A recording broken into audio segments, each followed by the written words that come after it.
el mal. La mayor parte de los ateos, como lo hemos podido venir estudiando, usan como excusa el no creer en Dios o negarse a creer en un Dios simplemente por la existencia del mal. Sin embargo, podemos encontrar algunos principios generales que vamos a delinear en esta noche acerca del mal y a demostrar en esta noche que la idea de un Dios bueno y poderoso y misericordioso no es irreconciliable con la existencia del mal. Repito, la conclusión de muchos pensadores intelectuales ateos es: si Dios es un Dios bueno, misericordioso, no pudo haber permitido el mal. Y si el mal existe es porque Dios no es bueno, misericordioso, ni puro. Sin embargo, lo que para ellos parece irreconciliable e incongruente, la Biblia nos muestra el eslabón y la puerta para que podamos nosotros comprender perfectamente bien que no es irreconciliable estas dos posturas. ¿Cuál es la naturaleza del mal? Vamos a comenzar a entender qué es lo que nosotros le llamamos mal. Nosotros le llamamos mal a las malas acciones, por ejemplo, a los asesinatos. A gente como Hitler, genocida, como Charles Manson en Estados Unidos, como Al Capone. Decimos, esas personas son malas, porque son genocidas, porque mataron, porque asesinaron, porque violaron. Le llamamos mal también a todas las cosas que perturban nuestra comunidad, como la lluvia, los tornados, los huracanes, las inundaciones. Así que cualquier cosa que para nosotros no podemos calificar como buena, la calificamos como mala. Pero sin embargo, ¿qué cosa es lo que hace que estas cosas sean malas? Vamos a pedir atrás que por favor se sienten, por favor.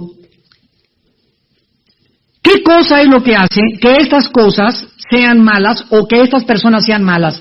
¿Estará Dios detrás de Al Capone cuando agarró la ametralladora y mató en el día de San Valentín a más de 500,000 personas? ¿Estará Dios detrás de Hitler cuando Hitler mandó masacrar a todos los judíos? ¿Fue Dios el que se le metió a Hitler y que le dijo que hiciera esta masacre? Entonces, si nosotros no podemos concluir que Dios no es el autor del mal, se concluye que por causa de que todo lo que existe lo creó Dios, pues entonces Dios es el autor del mal. Porque Dios creó a Hitler, Dios creó los tornados y Dios creó el mundo y para comenzar Él creó a Satanás.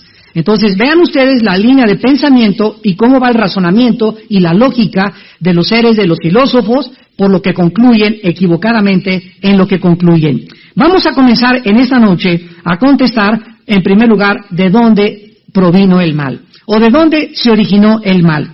En el principio Dios era lo único que existía. La Biblia dice que Dios es perfecto, invariable, inmutable en sus atributos, su justicia, su sabiduría, el mundo que hizo, todo era absolutamente bueno. Entonces, ¿cómo fue que el mal entró al universo de Dios? Si la primer pareja humana era perfecta, Adán y Eva, ¿por qué se rebelaron contra Dios? Y si se rebelaron contra Dios, otros concluyen que no eran perfectos. Cuando alguna persona afirma no creer en Dios, porque si Dios existiera, no hubiera permitido la existencia del mal en el universo, esta persona, en primer lugar, tome nota, está manifestando una falta total de honestidad filosófica. Voy a explicarlo. Si alguien me dice, yo no puedo creer en Dios, porque hay mal en el mundo y porque si Dios existiera, etcétera, etcétera, no pasaría lo que está pasando, es una falta de honestidad filosófica. ¿Por qué? Porque más bien esa persona, si fuera honesta filosóficamente, debería de concluir diciendo, quisiera que, fíjense qué diferencia, si hay un Dios que me explicara por qué existe el mal en el universo.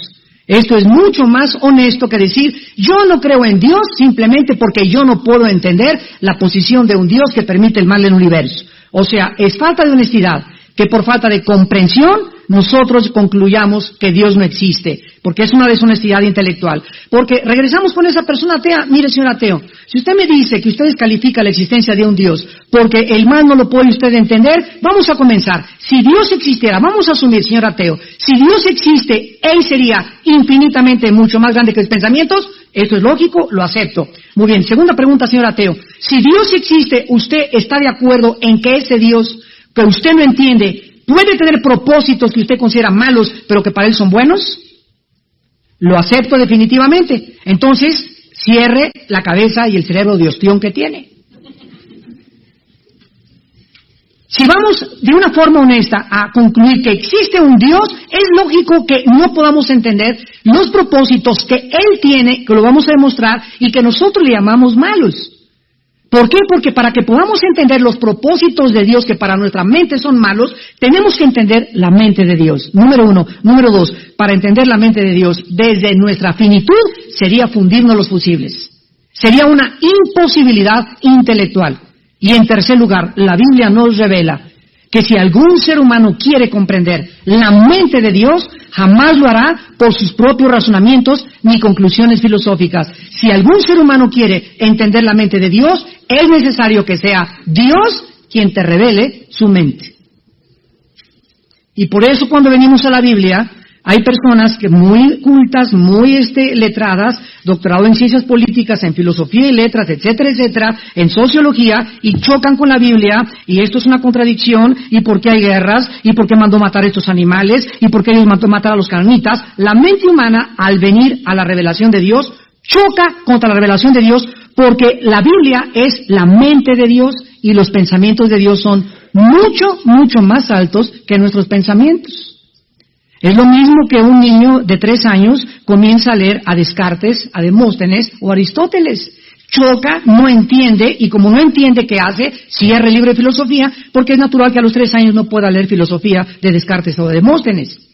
Un niño de 5 años agarra un libro de álgebra o cálculo diferencial y comienza a tratar de por qué esta incógnita, por qué raíz cuadrada, y no sabe ni siquiera sumar el niño.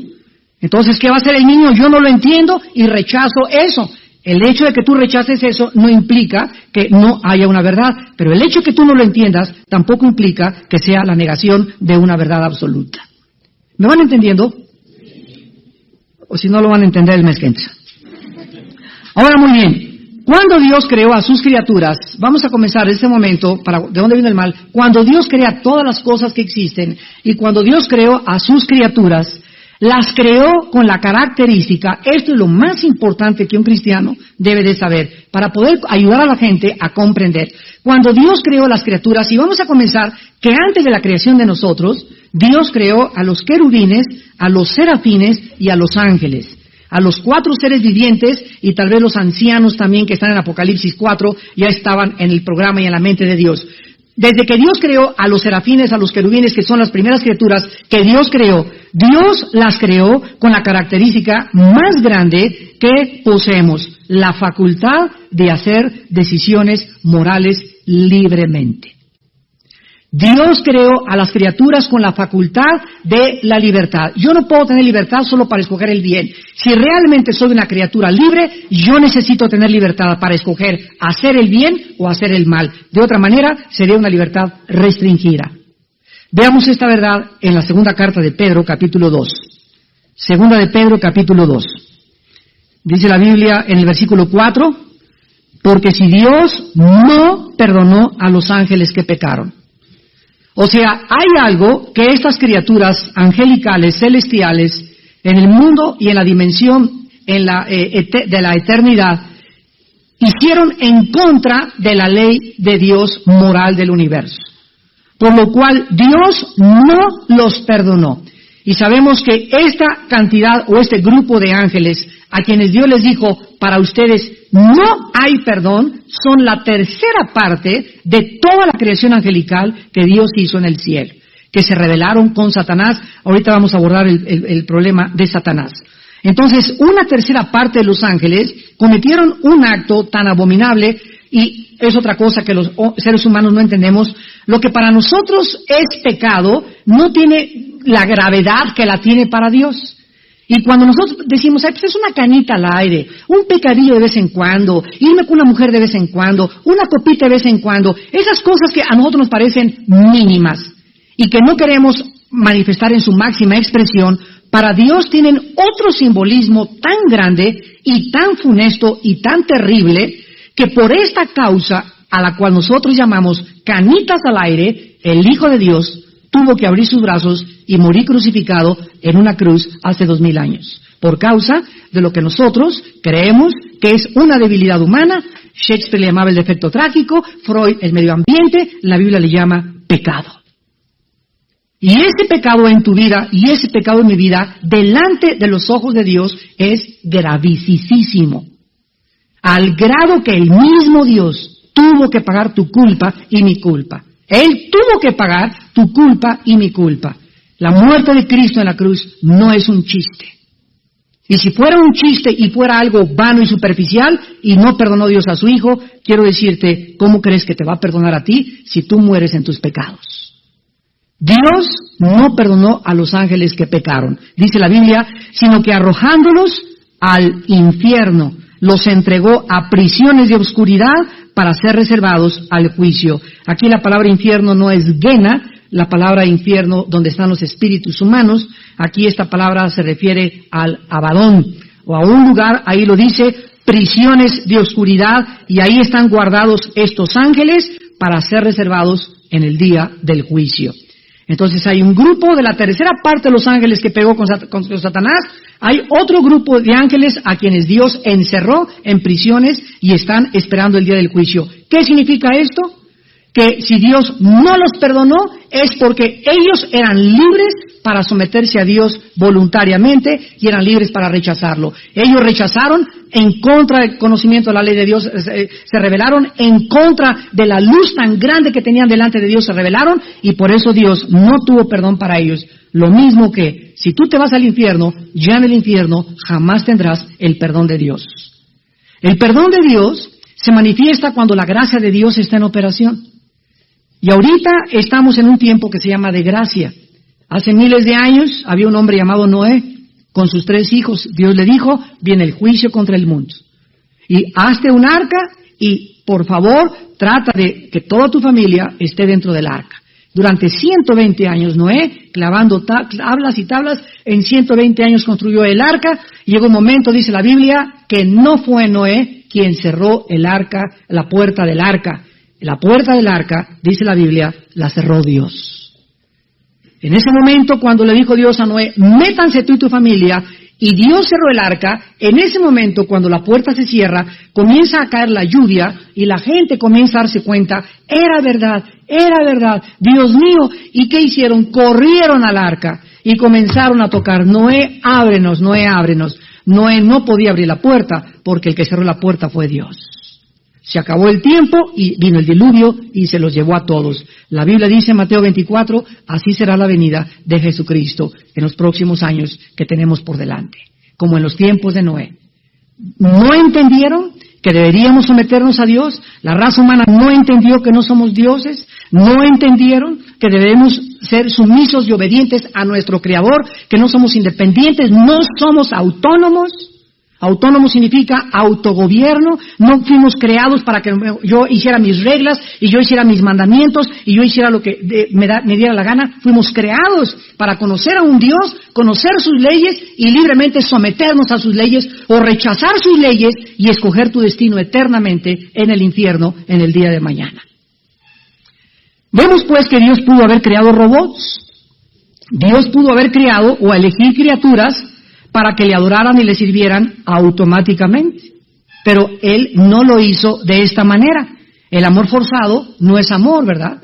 Tú no puedes tener una mujer y te vienes conmigo porque te quiero tener conmigo y la puedes forzar a vivir contigo, pero tú jamás la podrás forzar a que te ame. Jamás nadie podrá manipular ni forzar los sentimientos de otra persona. Entonces, si tú quieres que algún ser humano te ame a fuerza, es una imposibilidad que no se da en ninguna criatura que Dios ha creado. El amor tiene que nacer del alma, del corazón, y tiene que ser voluntario, tiene que ser espontáneo, tiene que ser natural. Al habernos creado de esta manera, ¿sabía Dios que nos íbamos a rebelar? ¿Sabía Dios que Satanás se iba a rebelar? Claro que sí. Para ser libres teníamos que tener, sígueme con mucho cuidado, no solo la oportunidad de hacer el bien y escoger el bien, sino también para escoger el mal. Vuelvo a repetir, para ser libres teníamos nosotros que tener forzosamente no solo la oportunidad para hacer el bien, sino también que cupiera la posibilidad de que hiciésemos el mal.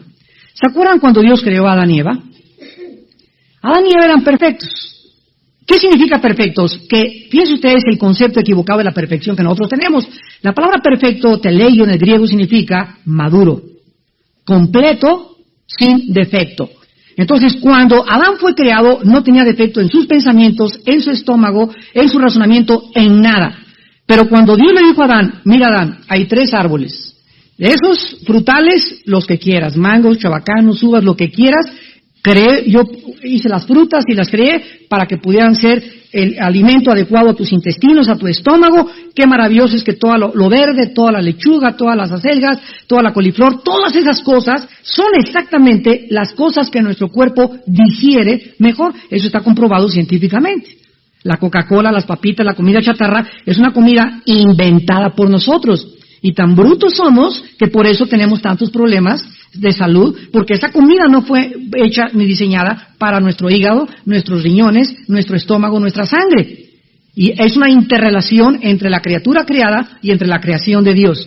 Entonces Dios le dijo a Adán, come por favor, sé vegetariano y come pura fruta. Y luego hay otro árbol, que es el árbol que se llama de la vida. ¿Qué significa esto? Que Adán tenía que participar del árbol de la vida, aun cuando él ya tenía la vida. ¿Qué significa esto? Que aun cuando nosotros no tengamos pecado, no somos independientes de Dios. Tenemos que comer diario y alimentarnos de nuestra fuente y el origen de nuestra energía y de nuestra vida, que es Dios. Por eso, cuando llegamos a Apocalipsis, el árbol de la vida está en Génesis y al acabar la Biblia en Apocalipsis. Ahí el árbol de la vida aparece otra vez ya en la Nueva Jerusalén. Y cuando todo hay perfección, ¿por qué otra vez dice en Apocalipsis 22 que volveremos a participar del árbol de la vida? Y las naciones también participarán de eso, porque nunca seremos dioses. No importa el estado de perfección que nosotros alcancemos, jamás podremos decir, yo autoexisto, yo me autogobierno. No, aún en perfección somos criaturas que nos debemos a Dios y le debemos su adoración siempre. Ahora bien, dice Dios que le dijo a Adán, hay un árbol que no quiero que comas. El árbol de la fruta, del conocimiento, del bien y del mal. Noten ustedes que no le dijo, hay un árbol que es el árbol de la maldad, sino que ese árbol tenía bien y tenía mal. La pregunta es por qué ese bien era también como el mal lo mismo. Porque cuando Adán participa de ese árbol prohibido, Dios le está diciendo a Adán, quiero decirte que eres una criatura creada por mí, Adán, y quiero decirte que tienes delimitaciones. Hay una frontera y te trazo desde tu creación una línea que no puedes cruzar. Lo mismo que le dijo al querubín protector Satanás, lo vamos a ver, y a todas las criaturas. Todas ustedes son creadas, pero quiero que entiendan, no son dioses. Y lo que les va a recordar que no son dioses es que hay una línea que no pueden cruzar. Y cuando crucen ustedes esa línea voluntariamente, ustedes están en contra de mi gobierno y de mis leyes. Así que si no hubiera una línea y las criaturas pudieran hacer todo lo que quisieran, jamás se podría medir el bien y el mal. Pero había la posibilidad dentro de Adán de que él escogiera voluntariamente decir a Dios, sí Señor, te obedezco, no voy a comer de ese árbol y voy a seguir siempre tus mandamientos. Pero Adán y Eva, nos damos cuenta, no fueron creados tampoco robots. Fueron creados con la posibilidad de escoger libremente algo que los animales no tienen. El otro día decía una persona, yo le decía a un hermano, te voy a dar una Biblia nueva, si tú me contestas la diferencia entre los hombres y los animales. Y me dijo, la crin, nada, la crin de los caballos, ¿verdad? La cola, tampoco la cola. ¿Cuál diferencia? Que nosotros somos los únicos que caminamos erguidos. Y hasta los mismos changos se tienen que arrastrar y tienen que apoyar todas sus extremidades en el suelo. Le dije, tampoco la diferencia. Y le voy a decir porque no hay nadie que te pueda contestar esta pregunta. Porque la Biblia es el único libro que nos dice la diferencia entre los animales y los seres humanos. La diferencia entre los animales y los seres humanos es que los seres humanos somos espíritu.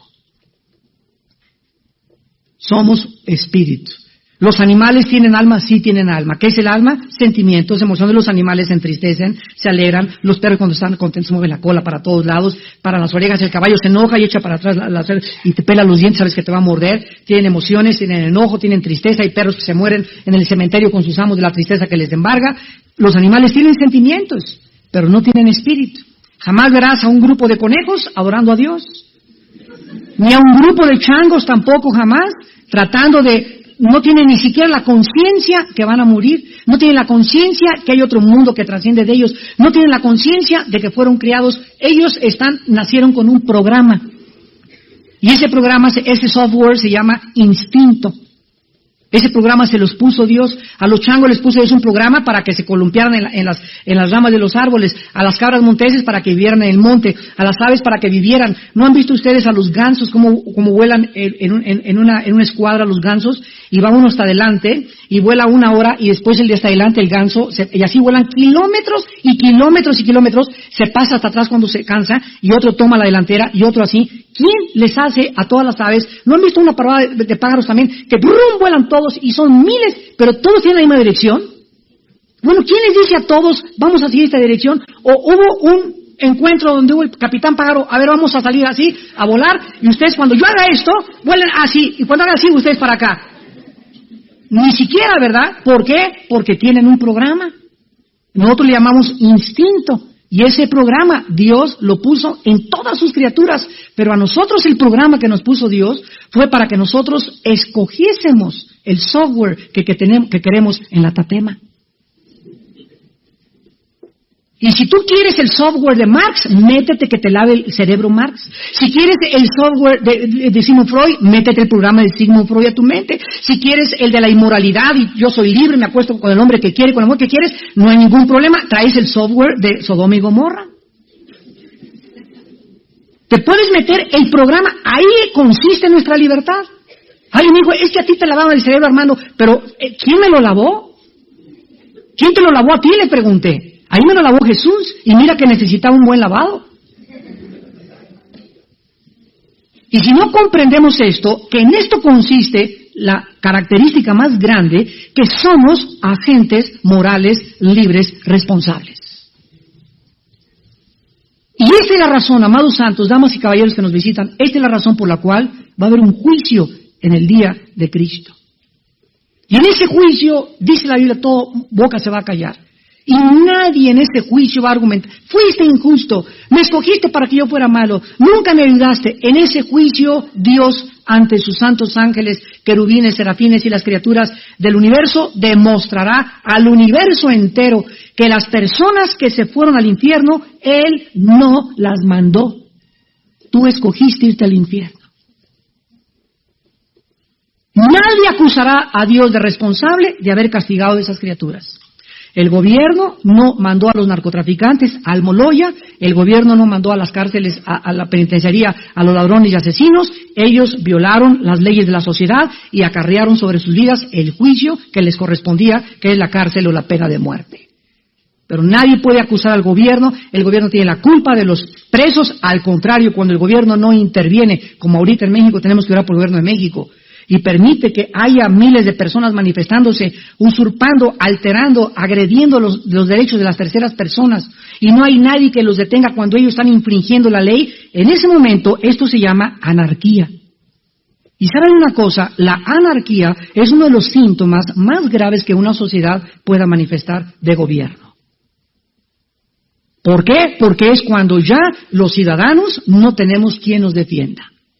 Un grupo se apodera de la ciudad, aprovecha en usurpar los derechos y pisotear los derechos de las terceras personas y nos afectan a todos nosotros, y el gobierno por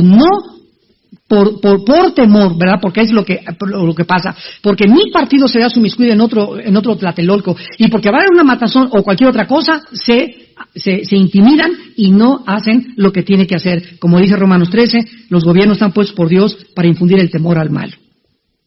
Y cuando esto sucede, hermanos, estamos en un país en el que tenemos que tener cuidado, porque Dios va a tratar con severidad a nuestros gobernantes.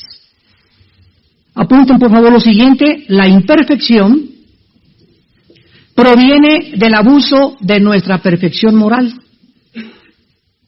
O sea, Dios no es el autor del mal. La imperfección que existe en el mundo proviene del abuso de nuestra perfección moral como criaturas libres. Es uno de los principios más grandes en filosofía y en teología que me han ayudado a comprender la mente de Dios. la imperfección, la maldad que existe en el mundo es simplemente porque nosotros hemos abusado de esta libertad que Dios nos dio. Dios no nos dio la libertad para que hiciésemos lo que quisiésemos, sino nos dio la libertad para que hiciésemos lo que debiésemos hacer. Les voy a poner un ejemplo. Sale un reo de la cárcel, ya cumplió 15 años de prisión, y el juez le dice, fulano de tal, eres libre. Y él dice, arriba Yahuwah, soy libre, a ver, ¿dónde está la pistola? Espérame tantito, Juan, tú no eres libre para salir e reincorporarte a la sociedad y hacer lo que tú quieras otra vez, porque si tú crees que la libertad es hacer lo que tú quieres, la estás confundiendo con libertinaje. La libertad no consiste en hacer lo que querramos, eso es libertinaje. La libertad consiste en hacer lo que debemos hacer. Es como el cristiano, con que no se pierde la salvación, pues voy a hacer lo que quiere, voy a pecar. Espérame tantito, no has entendido lo que dice Gálatas 5:13, que fuimos llamados a libertad, solamente que no la usemos como ocasión para la carne. Entonces, si alguien dice, no pierdo la salvación, voy a hacer lo que yo quiera, habla de que en tu corazón no tienes ni siquiera la salvación. Porque la libertad que Dios nos da en el Espíritu no es para que hagamos lo que querramos, sino para someternos a sus normas y a sus leyes morales. Vamos a Ezequiel 28 y veamos el inicio de Satanás. Porque este ser, originalmente un querubín, de acuerdo a la Biblia, es donde tuvo su origen la maldad. Cuando Adán y Eva habían sido creados por Dios en el huerto del Edén, ya estaba en el huerto del Edén, ¿quién? No dice eso. Dice, la serpiente era más astuta, ya lo leyeron, ¿verdad? Lo vas a tener que volver a leer. La serpiente era más astuta que todos los animales del campo que Dios había hecho. Génesis 3:1.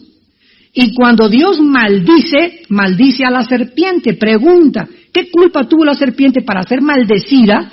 Cuando, si realmente Satanás se metió en un animal, entonces debió haber maldecido Dios a Satanás y no al animal, que ni siquiera tenía el libre albedrío ni un agente moral para escoger lo que va a hacer, pero cayó una maldición sobre ese reptil, literal y física, al grado que comenzó a arrastrarse y comenzó a tener como alimento el polvo de la tierra.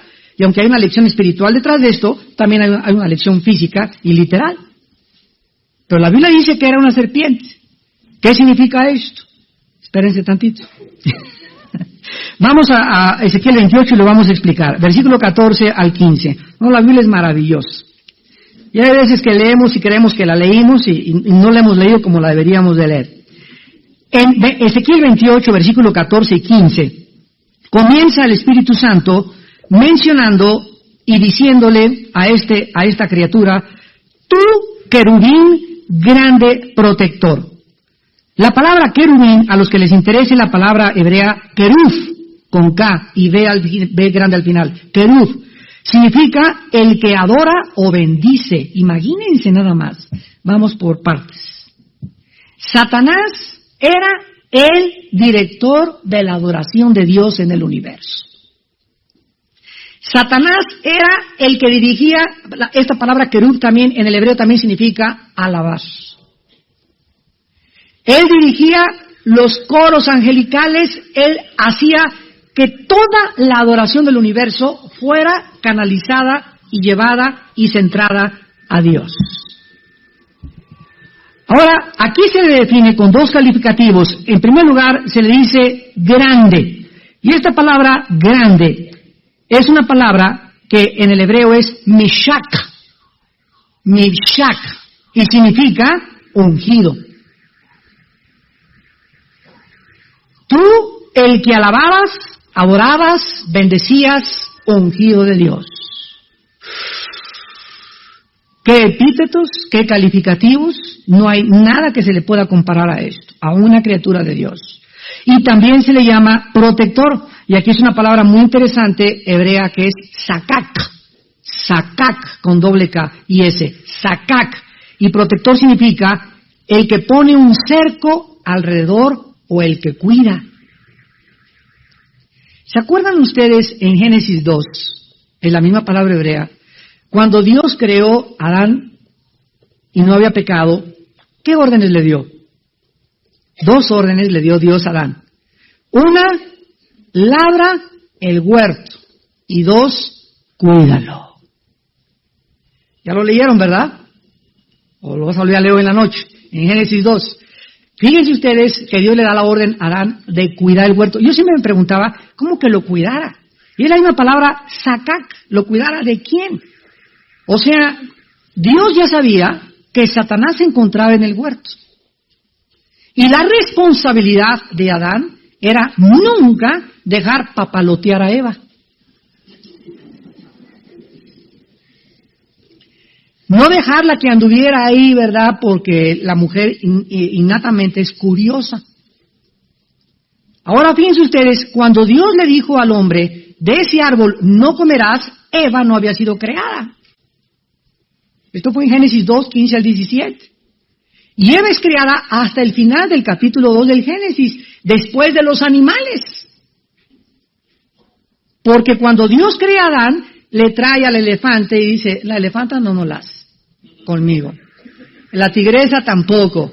La leona tampoco. Y cuando Dios le trae a Eva y la saca de su material genético, ya explicamos que esto tiene una relevancia científica también porque el hombre tiene 2 cromosomas, el XY, la mujer tiene 2 cromosomas XX. Entonces, si Dios hubiera sacado del material genético de la mujer al hombre, hubiera sido una raza híbrida, porque la mujer carece del cromosoma Y. Pero cuando Dios saca a la mujer del material genético de la cromosoma XY a la mujer del hombre, entonces se pudieron interrelacionar y reproducir, porque la mujer ya pudo tener también, y es lo que determina si nace varón o nace hembra. Bueno, esa es la relevancia científica de eso. Pero cuando Dios le trae la mujer a Adán, ¿qué fue lo primero que dijo Adán? Esta es, y será llamada Isha, que significa varona, porque del Ish, del varón fue tomada. Y Adán dice, esta es hueso de mis huesos y carne de mi carne. O sea, Adán estaba diciendo que para que un matrimonio funcione, debe haber compatibilidad, porque la arena y el aceite no se llevan. Cásate tú con un hombre que no es compatible a ti, o con una mujer que no es compatible a ti, y si ella es aceite y tú eres agua, nunca van a poder vivir. Y de ahí el término son matrimonios desabidos. Desde antes de casarse se peleaban. ¿Por qué? Porque tú tienes que esperar que Dios, ¿verdad?, de tu vida espiritual pueda traer a esa mujer que va a ser compatible con tu vida. Y de ahí tantos divorcios. Por la incompatibilidad de caracteres. Porque te casaste con la persona equivocada y si te casaste te amolaste. Ya no hay de que me voy a Cancún a buscar a otra. Entonces Dios le trae a esta mujer y entonces cuando Satanás ataca a la mujer en el huerto del Edén, por eso la Biblia, no se preguntaban también ustedes, ¿quién cayó primero, Eva o Adán? Eva, pero la Biblia dice lo contrario. Dice la Biblia, no le echamos la culpa a la mujer, dice la Biblia que Eva fue engañada, pero que Adán pecó deliberadamente. Yo siempre me preguntaba, ¿y por qué nos echan la culpa a nosotros cuando fueron ellas? Cuando fueron ustedes. ¿Por qué? Porque ella no tenía la revelación de Dios directa, sino que Dios le dijo a Adán, Adán, a ti te hago responsable, tú tienes que cuidar que tu mujer no coma de ese árbol. Y entonces Adán se lo transmitió a su mujer. Eva no recibió directamente de Dios la orden, la recibió del hombre. Fue triangulada la orden que Adán le da a Eva. Y como estaba triangulada y Dios no le dio a Eva la orden, no comas del árbol, el hombre era responsable y el hombre tenía que cuidar precisamente porque Dios sabía que en ese huerto estaba una criatura que iba a servir también en los planes de Dios para probarlos a ellos y tenía que cuidar de que su mujer no cayera en la trampa. La pregunta es, ¿cuándo Eva se acerca y tiene la conversación con esta serpiente? ¿Dónde estaba Adán? No estaba durmiendo porque el dormir es cuando entró, dice mi esposa que vio en el partido Chivas América. No estaba durmiendo porque no dormían. El sueño entró cuando entró el pecado. Y cuando Dios sacó a Eva de Adán, lo puso a dormir. Fue la primera operación anestésica sin cloroformo. Pero Adán y Eva no dormían, ¿verdad? No estaba el ser humano con la necesidad. ¿Qué es el sueño? El reponer energías después de 18 horas de trabajo. Eso entró ya cuando entró el pecado. ¿Dónde estaba Adán? La Biblia no nos dice dónde estaba Adán, sería inútil especular. Regresamos a Génesis. Sentido común. Ezequiel 28, por eso se le llama a Satanás querubín grande protector. Todo esto es muy importante para que tengamos un trasfondo teológico. O sea, Satanás, ahora la pregunta es la siguiente. Si este querubín ha sido el ungido, el director de la alabanza, etcétera, etcétera, ¿de qué cosa tenía que proteger el trono de Dios? ¿Nunca se lo han preguntado? Yo tampoco, no, sí es cierto. Bueno, cuando la Biblia dice que Satanás fue creado como el protector de los ángeles de Dios, es porque Dios sabía que existía en todas las criaturas que Él creó la posibilidad de que cualquiera de ellos escogiera no seguir adorándolo libremente. Y aquel que fue llamado para proteger y guardar el trono de Dios fue Él precisamente, esta criatura, de donde nació el pecado y el origen de la maldad. En la criatura más grande y más poderosa que Dios creó. La lección espiritual es inmediatamente relevante y entendible, no importa lo cerca que estés de Dios. En ti existe y en mí también la posibilidad de revelarnos, aun cuando hayamos alcanzado un nivel espiritual elevadísimo con Dios. El que piensa que está firme, mire que no caiga. El que crea, no, yo anoche hablé en lenguas, hermano. Anoche vi volar a Miguel, así pasó por arriba del techo en mi casa, hermano. Tuve apariciones de ángeles. Yo sé que soy el profeta de Dios, me dicen el apóstol. No, yo, mire, hermano, usted no se imagina, yo tengo todos los dones espirituales. Yo soy puro como la blanca nieve. Imposible, una mujer a mí no me mueve el tapete. Cálmate, Habacuc. Ni los profetas. Pablo, cuando una persona habla así, es porque sabe una cosa, habla como Pedro antes de que negara a Cristo. ¿Se acuerdan lo que le dijo Pedro a Cristo? Imposible, Señor, no te abandonaremos, te defenderemos y cuidado, ay de ti que no te pase eso. Y Cristo le dijo, Pedro, Satanás ha pedido zarandearte como al trigo, pero yo he orado para que tu fe no falte. Si no es por la intervención sobrenatural de Dios en la vida de Pedro, Satanás hubiera acabado con Pedro. ¿Por qué habló tan impulsiva y tan precipitadamente Pedro? Porque no se conocía a sí mismo la debilidad de nuestra carne. Pablo era un hombre que decía en Filipenses, yo no soy de los que confían en la carne. ¿Qué significa esto? 1 Corintios 9, 25 al 27. Golpeo mi cuerpo y lo pongo en servidumbre, no sea que, habiendo sido yo heraldo y siendo el apóstol, a mí se me apareció Jesús y fui llevado al cielo.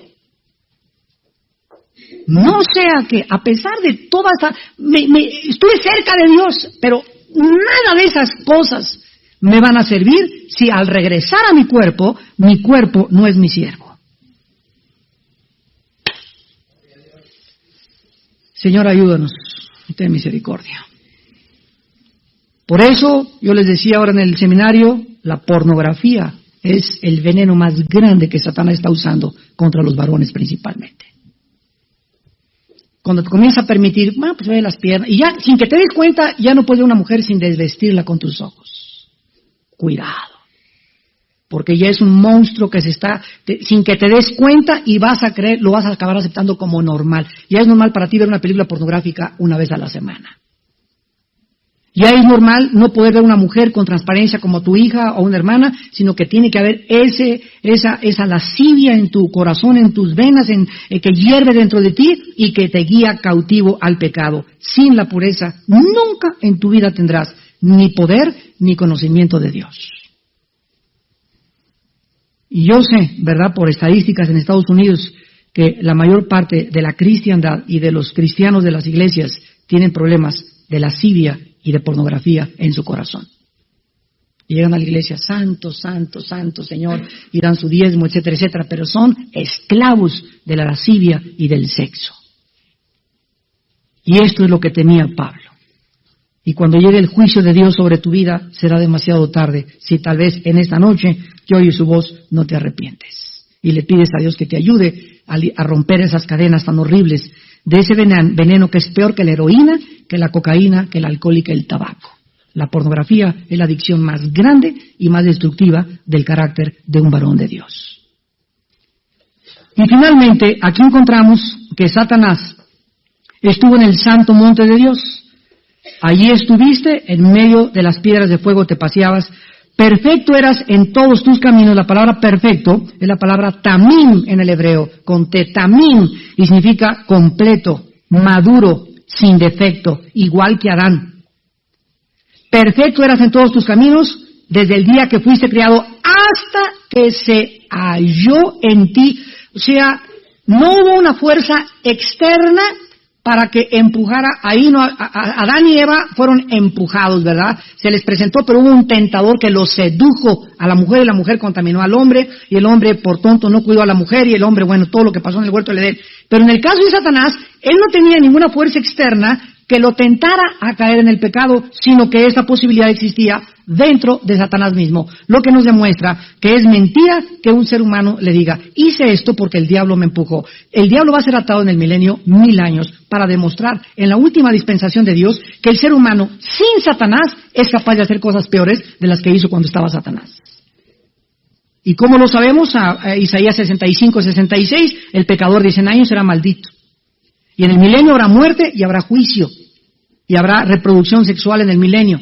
Y ahí nos damos cuenta que con Satanás atado durante 1000 años, el hombre tiene el potencial suficiente para rebelarse en contra de su Creador. Entonces, nada fuera de su propia voluntad de Satanás le impulsó o de su voluntad libre le causó pecar. No tenía ninguna fuerza externa. No era Dios el que puso el mal, sino que de dentro de él mismo, de dentro, cuando pecamos nosotros también somos la causa del mal que hacemos por nuestra propia voluntad. Cuando una persona dice, Satanás me hizo esto, Satanás me hizo aquello, es porque mi mamá fue prostituta, porque me crié en un orfanatorio, soy un robachicos porque hice aquello. Cuando no somos responsables de nuestras acciones, jamás podremos tratar con nuestro corazón. Hay muchas películas que pasan en el cine y que son películas muy feas, y hay unas películas que, gracias a Dios, tienen un buen mensaje. Yo les quiero recomendar que vayan a ver la película La vida de Antoine Fisher. El actor es un negrito, Denzel Washington. Es un caso de un muchacho negrito que es violado, que es abusado desde niño y que comienza a tener una agresividad tremenda en el barco, comienza a golpear a todos porque él cree que toda su agresividad viene de su infancia. Un psiquiatra lo comienza a tratar y toda la película es el desenlace y el manejo del psiquiatra de tratar de llevarlo a enfrentar su responsabilidad y tratar con su pasado para que pudiera ser libre en el presente y en el futuro. Y el mensaje, ¿verdad?, es bastante bonito porque aquí encontramos que es exactamente lo que la Biblia enseña. Si tú sigues, es que mi pasado y mi esposo, tengo así la cara de uva porque mi esposo me pegaba y porque 3 hombres me han abandonado, soy lesbiana porque no creo que ningún hombre ya sea bueno para mí. Cuando tú tienes esto de tu pasado, si no enfrentas tu pasado y te das cuenta que tú eres responsable de tus acciones, no podrás tener paz en el presente ni extenderte hacia el futuro. Y si no enfrentamos esto es porque somos inmaduros. ¿Quién es una persona inmadura? Un ser humano inmaduro es una persona que le sigue echando la culpa a alguien de lo que es en su vida, sin saber que la gracia de Dios es mucho más grande que la maldad que podamos haber heredado de nuestros padres. Oremos.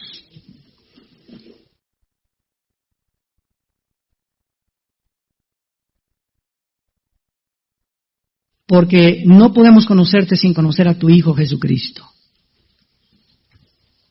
Jesús les dijo a los discípulos antes de morir, no se turbe su corazón. Si creen en Dios, crean también en mí.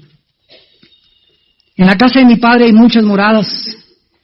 Si así no fuera, yo os lo hubiera dicho. Pero si me fuere y os prepararé el lugar, vendré otra vez. Vendré otra vez. Y os tomaré a mí mismo para que donde yo estoy, ustedes también estén. Tomás le preguntó, Señor, no sabemos a dónde vas, ni sabemos el camino. Jesús le contestó, yo soy el camino, yo soy la verdad y yo soy la vida. Si a mí me conocen, conocerían a mi Padre. El que me ha visto a mí, ha visto al Padre. Y si algún ser humano quiere conocer a Dios, no puede saltarse a Jesucristo, porque Jesucristo vino al mundo a revelarnos al Padre. Y nadie más que Jesús es el canal, el medio, el mediador entre Dios y nosotros. No hay otro nombre dado bajo el cielo que Dios haya escogido para nuestra salvación y para conocerlo a Él, más que Jesucristo. Te damos gracias, Jesús, porque tú también dijiste cuando estabas en este mundo: te alabo, Padre, y te doy las gracias. Porque estas cosas, las cosas que estamos estudiando, las escondiste de los sabios y de los entendidos y se las revelaste a los niños.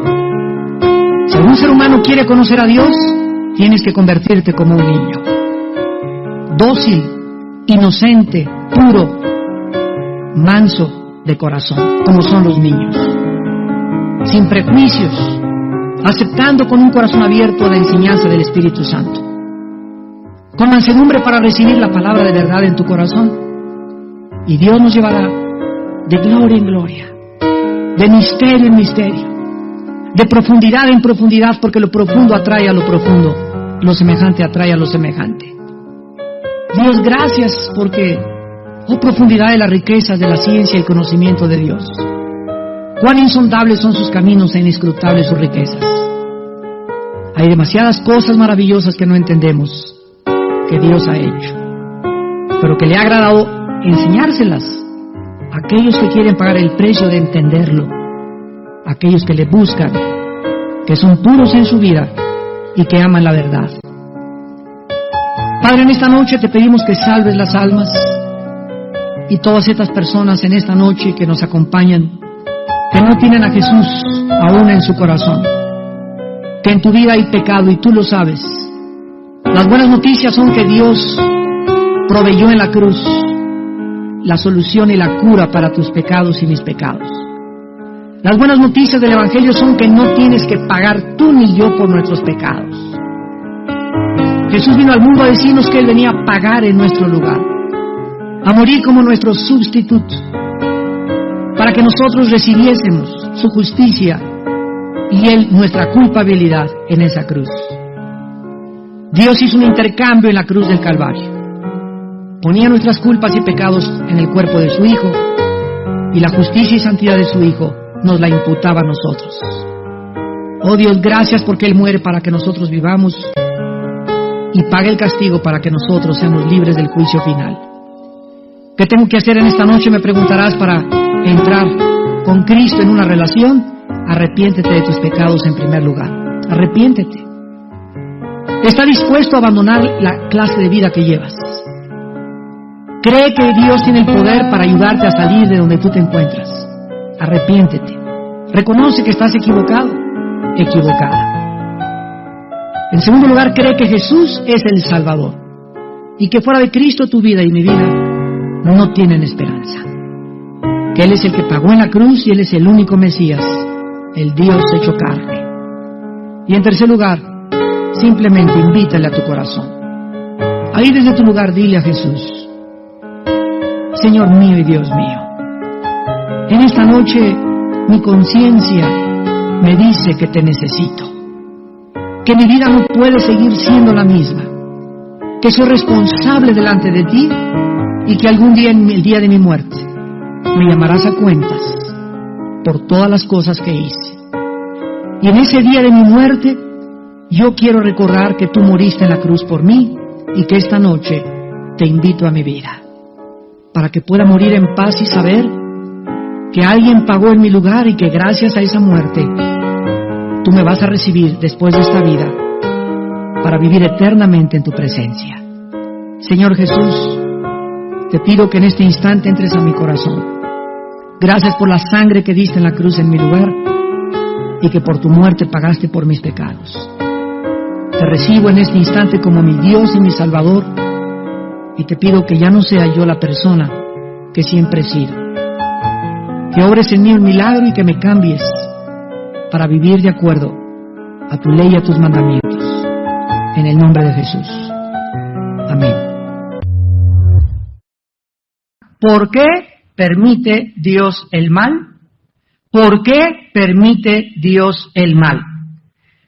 La forma clásica de este argumento ha estado en controversia a través de toda la historia, y miren ustedes cómo la mente intelectual humana, sin la revelación de la Biblia, establece o postula, estos le podríamos llamar silogismos. Y son 4 puntos. Número 1, si Dios es bueno, así dicen muchos filósofos, Él podría destruir el mal. Si Dios es todopoderoso, no tiene ningún impedimento para destruir el mal. Pero el mal no ha sido destruido. 4 punto, por lo tanto Dios no puede ser bueno. Se dan ustedes inmediatamente cuenta en dónde se encuentra el error. El error se encuentra en lo siguiente, en que desde nuestra perspectiva humana, nosotros no podemos ver en una inundación, en un accidente, en un cáncer, en una muerte, nada bueno. No podemos ver que haya un propósito detrás de lo que nosotros llamamos malo, que valga la pena que haya.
Sucedido lo que sucedió. ¿Me van siguiendo? En otras palabras, cuando Jesucristo murió en la cruz, para hacer un poco de memoria en la última clase, las personas que estaban paradas al pie de la cruz, nadie pudo imaginarse que en ese desangramiento, su cara deshecha, en esas espinas, en esa tragedia, en esa culminación en la cual en la cruz del Calvario colgaba ese hombre, ¿quién podía decir esto es lo más maravilloso para la humanidad? Nadie lo pudo haber discernido, ni tampoco lo pudo haber deducido, porque en ese momento ellos no podían ver que detrás de esa crucifixión se encontraba toda la sabiduría de Dios. Entonces el problema está en que nosotros no creemos que haya un propósito para el mal. Y como nosotros creemos que no hay un propósito detrás de las cosas que le llamamos malas, entonces nos queremos hacer más perfectos que Dios.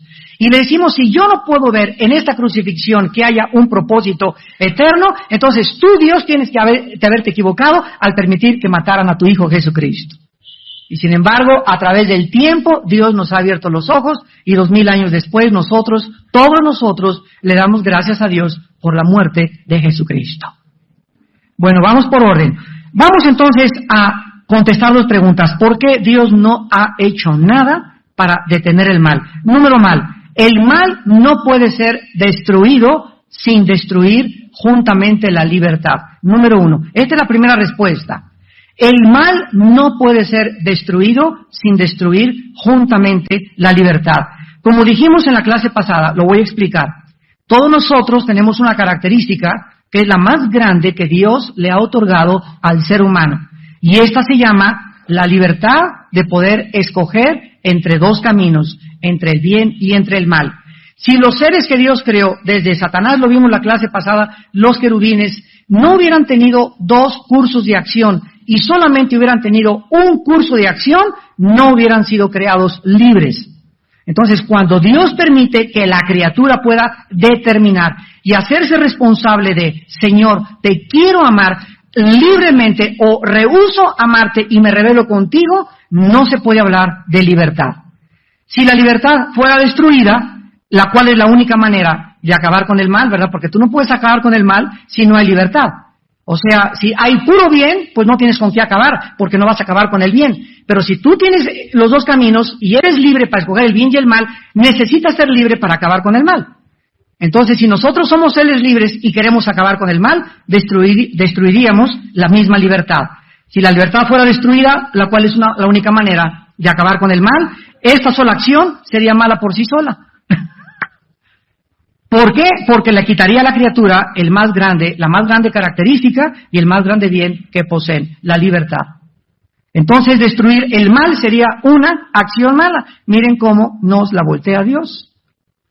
Si el mal tiene que ser vencido, tenemos que hablar de vencerlo y no destruirlo. Dice en Romanos, vamos a Romanos capítulo 12, y vean ustedes la forma de afrontar el mal bíblicamente. Aquí está hablando acerca de la venganza, y esto solo los cristianos lo pueden comprender. Romanos 12, versículo 17 en adelante. Dice Romanos 12, 17, no paguéis a nadie mal por mal, procuren lo bueno delante de todos los hombres. Comienza diciéndonos Dios, si alguien te hace algo malo, ¿qué es algo malo? Nosotros llamamos malo me hablaron mal de mi nombre, me calumniaron, hirieron mi reputación, no es cierto lo que dijeron de mí, me poncharon las llantas de mi carro, cualquier cosa que nosotros recibamos como una acción equivocada de la gente, Dios nos manda no responder nunca de la misma manera. Vamos a partir de esa base y vamos a ver la razón que se encuentra detrás de esta sabiduría de Dios. Dice el versículo 19, no os venguéis vosotros mismos, amados míos, sino dejad lugar a la ira de Dios, porque escrito está, mía es la venganza, yo pagaré, dice el Señor. Muy bien. Dios me dice, mi Armando, esa persona que te hizo ese mal, esa persona que te insultó, esa persona que te ponchó las llantas, etcétera, etcétera, tú no le pagues con la misma moneda, ya no te vuelvo a hablar, eres esto, eres el otro. Déjame, dice Dios. Ahora, primero me pregunta Dios, ¿crees en mí? Porque ahí parte todo, ¿verdad? ¿Crees en mí? Sí, Señor. Bueno, si tú crees en mí, déjame decirte, yo soy el que le voy a pagar a esa persona. Si tú intervienes y tú te vengas, dice Dios, entonces me amarras las manos y yo ya no puedo intervenir. Y va a pasar dos cosas. Una, en tu venganza se te va a pasar la mano. O dos, no le vas a dar el justo pago. Porque es imposible que le paguemos exactamente como lo que nos los hizo. Entonces, si dejamos que Dios se vengue y Él intervenga en la vida de nuestros enemigos, Dios es absolutamente justo y Él sabe, solo Él sabe el escarmiento que esa persona necesita. Entonces, ¿qué es la fe? La fe es vivir en la vida sin rencor a nadie, sin amargura contra nadie, porque creo que Dios es el que está abogando a mi causa, ninguna arma forjada contra mí prosperará, suya es la venganza, dice el Señor, y mi paciencia se va a crecer y a madurar, mientras yo espero que Dios tome acción de mis enemigos. Por eso, un cristiano amargado es un cristiano derrotado por el mal. El mal lo derrotó. Y cuando el mal te derrota, es porque no usaste las armas de la luz para contrarrestarlo. Entonces, si alguien te hace mal, o te dejó tu esposo, o tu novio se fue con otra, y tú te amargas, ¿qué estás haciendo? Estás guardando veneno, y estás diciendo, Dios mío, estoy frustrado, ¿por qué? Porque yo quería que fuera para mí mi Panchita, y yo quería que Chencho fuera para mí, y yo quería esta casa, y no es justo que mi esposo nos haya hecho esto, y no es justo que mi padre nos haya hecho esto. Tú estás en ese momento tratando de combatir las circunstancias, y estás enfrentándote con un dilema que escribió hace muchos años Demóstenes, un gran filósofo griego, y él dijo en esta frase, es inútil irritarse contra las circunstancias porque éstas permanecen impasibles ante vuestra cólera. O sea, es inútil que te irrites contra las cosas que son adversas porque tu enojo y tu amargura no van a hacer que cambien las cosas. Al contrario, tú te vas a autodestruir. Por eso, dentro de la vida cristiana, no puede existir el rencor ni la amargura contra nadie. Ahora vean aquí en el versículo 20, y dice Dios que si tu enemigo tiene hambre, dale de comer. Si tiene sed, dale de beber, porque haciendo estas cosas, ¿qué sucede? ascuas de fuego amontonará sobre su cabeza. O sea, Dios me dice, bueno, Armando, ya te insultaron, ya sé que esa persona te insultó, y no solamente, no te digo nada. No, nos dice Dios, no solamente no guardes rencor, sino trata de ir con esa persona y hacerle un favor. Porque hasta que no la fe tiene obras, es muerta. Entonces, si tu vecina anoche hizo un ruedrazo y hasta las 4 no te dejaron dormir y estás que les quieres apretar el cogote a todos ahí junto a tu casa, etcétera, etcétera, hazle un pastel, vecina, anoche no nos dejaron dormir, pero es una cosa, queremos decirle que les amamos.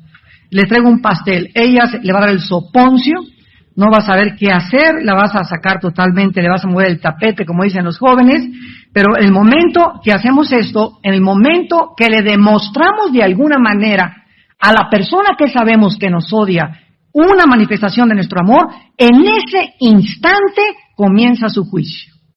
Es lo que significa ascuas de fuego. En ese momento es cuando Dios ve y dice, esta acción es la que me pone a mí en acción. Porque si algo hace que Dios entre al escenario humano a actuar, es la fe. Y sin fe es imposible agradar a Dios. Y dice el versículo 21, no seas vencido de lo malo, sino vence. Aquí está el mal, no podemos destruir el mal. Se nos manda vencer el mal nada más. O sea, esta es la guerra de los siglos, la guerra cósmica desde que hubo la rebelión en el cielo, una lucha entre el bien y entre el mal, donde al final Dios demostrará que es más poderoso el bien que el mal. Entonces, si alguien me hace algo y yo le contesto de la misma manera, tu esposo te dio una cachetada o te hizo algo y tú vas y le das un cacerolazo, o no le haces ya el desayuno, etcétera, etcétera, le estás pagando con la misma moneda.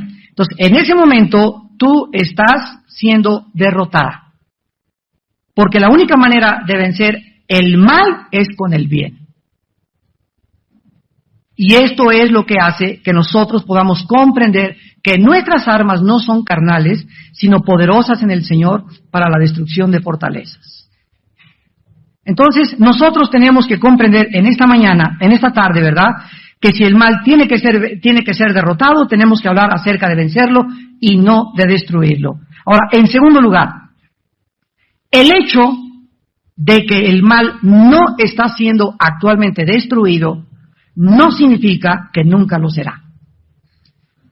El problema está en que nosotros quisiéramos ya hoy que agarren al diablo y que lo ahorquen y que acaben con todos los malos.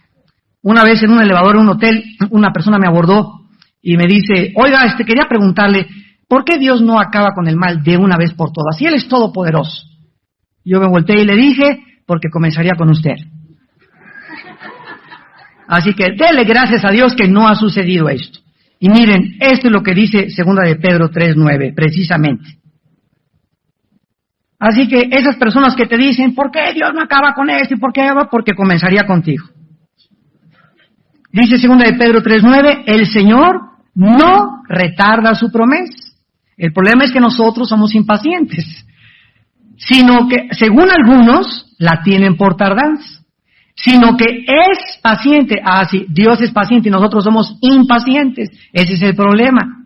Dios es paciente para con nosotros, no queriendo que ninguno perezca, sino que todos procedan al arrepentimiento. ¿Qué es lo que hace que Jesucristo todavía no venga y acabe con el mal y se acaben todas las injusticias? Que quedan millones de seres humanos aún que necesitan ser salvados. Y si tú eres un cristiano que estás, ¿por qué no acabas con el mal? ¿Y por qué pasó esto y por qué aquello? ¿Por qué no cooperas con Dios en que esto se acelere predicando el Evangelio de Jesucristo? O ayudando a que el Evangelio sea propagado al mundo entero. Una de las cosas que va a hacer que Cristo acelere su venida es la predicación del Evangelio en el mundo entero. Nosotros le damos a Dios y no sabemos cómo darle gracias a Dios por el privilegio que nos ha dado de estar ya en 52 países en la televisión. Tenemos una audiencia de 47 millones de personas a la semana, viéndonos a través de la televisión, en todo el mundo, menos en la China. Estamos en Siria, en Israel, en DirecTV de costa a costa en Estados Unidos, en Telecable en 26 estados de la República, en todo Iberoamérica, en Madrid, en España, en Italia, en Florencia. Estamos en Francia siendo traducidos simultáneamente. Y todo esto lo ha hecho Dios. Y bueno, recibimos, no se imaginan, 150, 200 correos electrónicos cada 2 o 3 días de Chile, de Argentina, de Ecuador, de las Islas Canarias, de Miami, de Estados Unidos, y todos, o el 80% de los correos que recibimos de tanta gente que ve nuestros programas de televisión son preguntando cosas de la Biblia. ¿Por qué esto? ¿Por qué aquello? O sea, los cristianos están muriendo de hambre en el mundo de la palabra. No hay enseñanza de la palabra de Dios.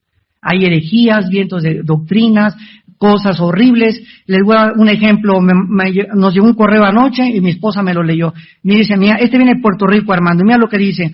Hermanos, quiero decirles que yo hubo una iglesia en Puerto Rico, etcétera, etcétera. Y llegamos el domingo y no encontramos a nadie. Ni las bocinas, ni los micrófonos, ni nadie. El pastor se llevó todo. Estas situaciones están sucediendo en el mundo. Llegó el pastor y se llevó con todo lo que estaba en la iglesia. O sea, levantó una iglesia por 8 o 10 meses y compró y le sacó dinero a la gente, y ya que compró todo, ¿verdad? Y lo puso a su nombre también los terrenos, agarró y se llevó todo. Esto está pasando en el mundo que se dice cristiano. Y no nos sorprendamos porque Cristo dijo que los engañadores irían de mal en peor y habría falsos profetas, como hubo en el Antiguo Testamento, falsos profetas. Por eso vivimos tiempos peligrosos donde tú necesitas saber a dónde caes, con qué iglesia estás. Necesitas discernimiento para poder evaluar, y cualquier persona que nace de la noche a la mañana y ya soy pastor, etcétera, etcétera, ten cuidado de él. Porque un pastor no se hace el vapor, tiene que tener una trayectoria, tiene que tener cobertura de hombres maduros, de líderes que lo hayan visto, que lo hayan experimentado, tiene que ser probado con las mujeres, con el dinero, con el orgullo y con la popularidad. Son años para que una persona se convierta en un siervo de Dios.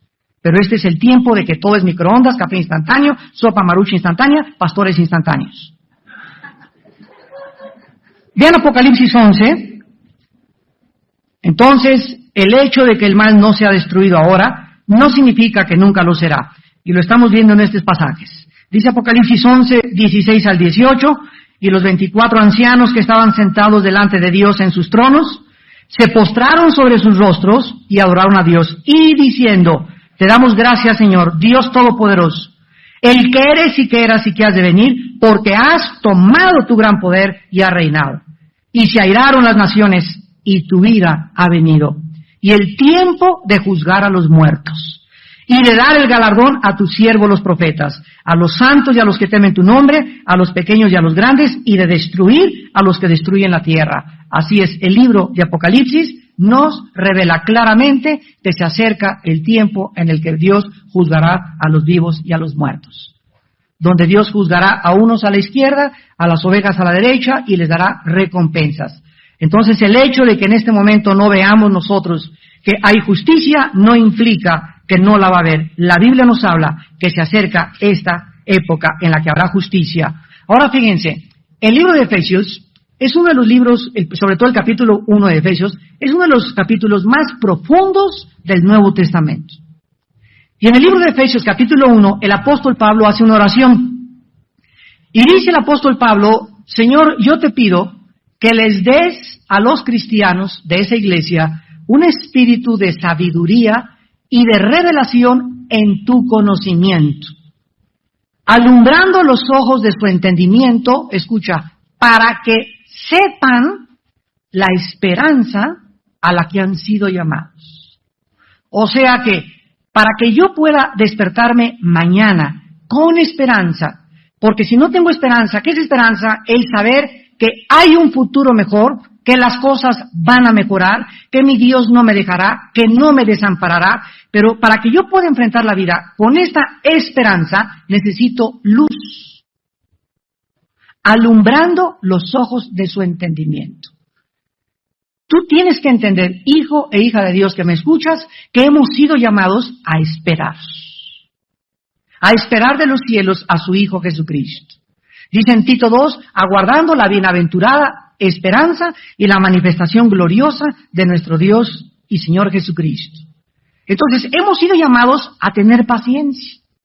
Y el mundo, por la impaciencia que tiene, se casan con la persona equivocada, se casan antes de tiempo, se adelantan y saltan a privilegios del sexo antes de casarse, roban, quieren ya esa casa, quieren ya prosperar dentro del cristianismo, líderes que ya quieren ser populares, ya quieren ser esto, compiten contra esa iglesia, yo también quiero tener esto, y ese espíritu de competencia y de impaciencia es lo que te impide recibir de Dios. Otros quieren imitar la manera de predicar de Benny Hinn, y hay 50 clones de Benny Hinn. Y hay 50 de ese pastor, y nadie espera a ser el original, a ser usado como Dios te tiene que usar. ¿Por qué? Porque queremos ser como los demás, porque no conoces tu identidad. Se llama pérdida de la identidad. Quieres ser como Madonna, quieres ser como Britney Spears, quieres caminar como Julio Iglesias, quieres cantar como el Charro Avitia, etcétera, etcétera.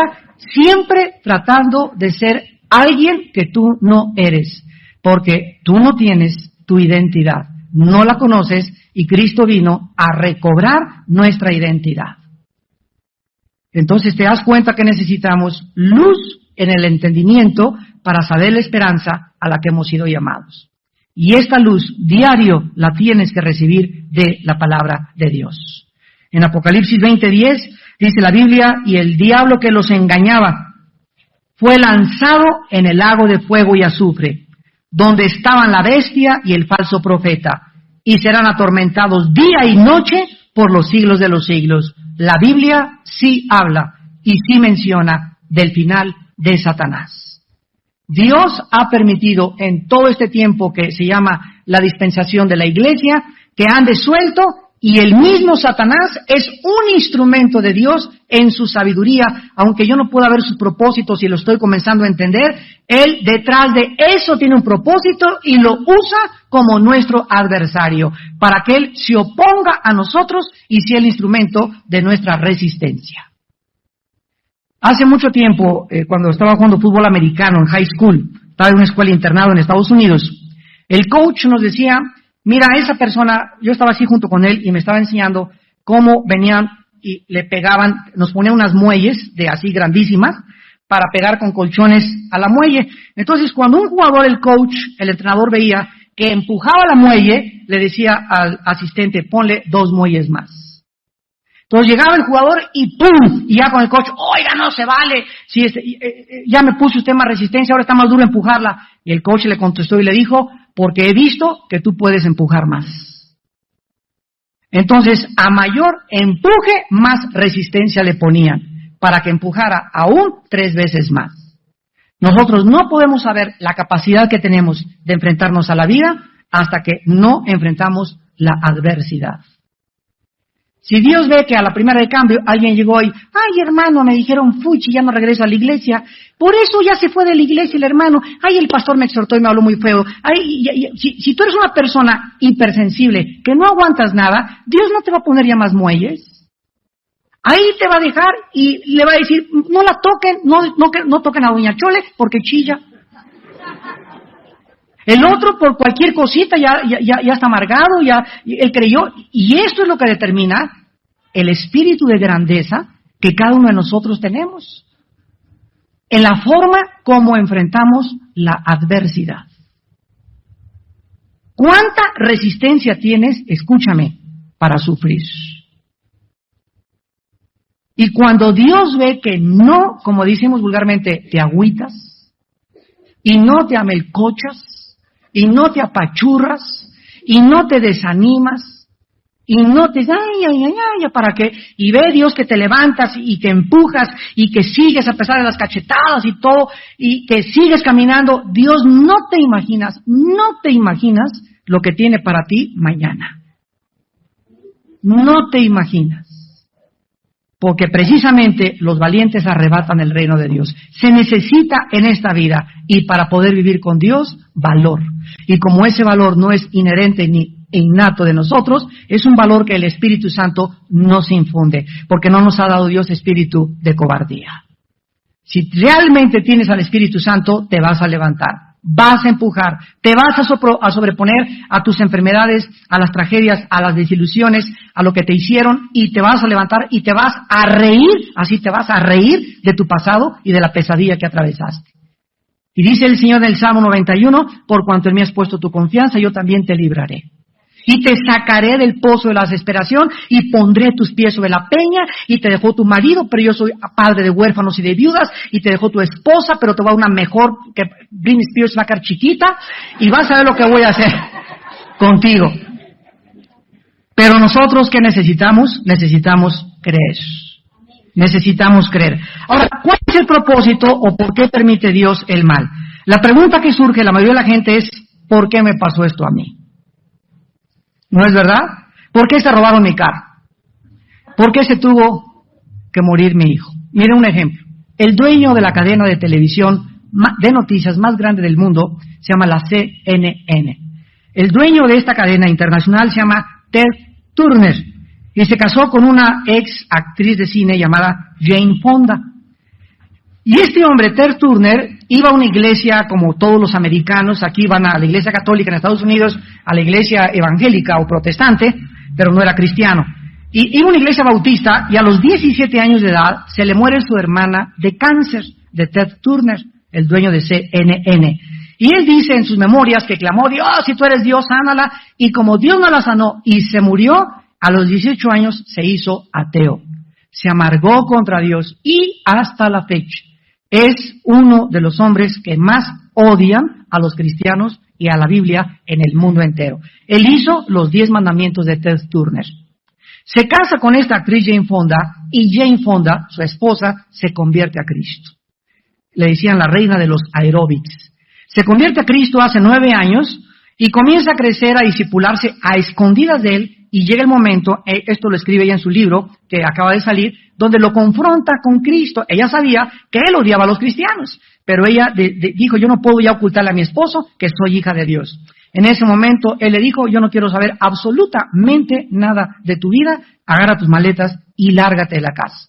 Y entonces aceleró el divorcio y se divorciaron, y ella en su libro escribe, estuve casada con un hombre, fueron como 10 años los que estuvo casada con él, con el hombre más rico del mundo, un hombre que tiene lo que él quiere, cualquier sueño, cualquier deseo, lo tiene por su influencia y su poder. Sin embargo, nunca, dice Jane Fonda, he conocido un hombre más vacío, más confundido, más amargado y más infeliz que Ted Turner.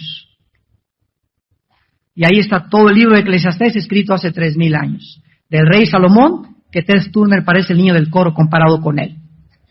Porque Salomón, ¿verdad? Tuvo los asientos donde sentaba eran de oro.